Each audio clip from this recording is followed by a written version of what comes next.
Tú, niño, ponte de camiseta. ¿Pero qué es esto? ¿En qué año estoy? En el 2019. ¿Me la pongo?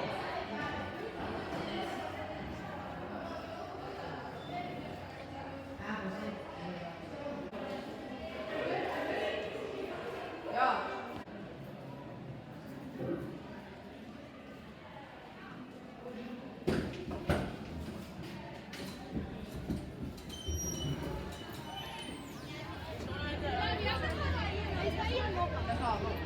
Hola.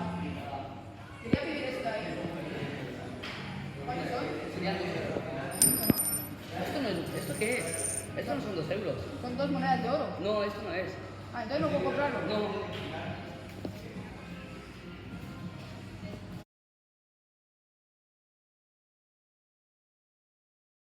Hola, ¿te acuerdas de mí?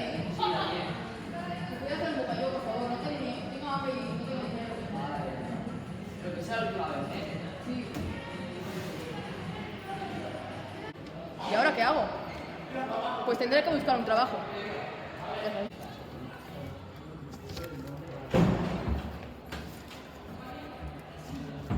¿Para buscar trabajo? Sí.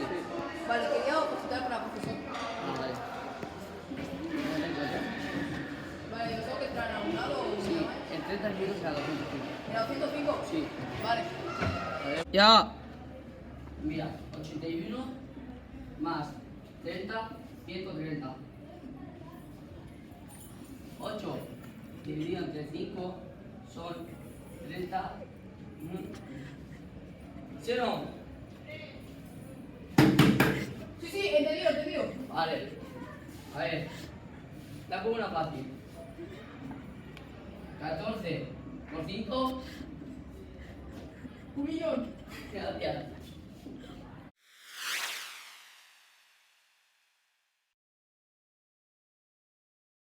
Buenos días, alumnos. Hoy voy a enseñar el teorema de Tales, que consiste 6x igual 82. O el 82 me pasa al 8. 8 entre 5 igual 3. Del residuo queda 8. Por lo tanto, 80 entre 80 igual 1. En el momento en que tenemos el 1, se multiplica por 20.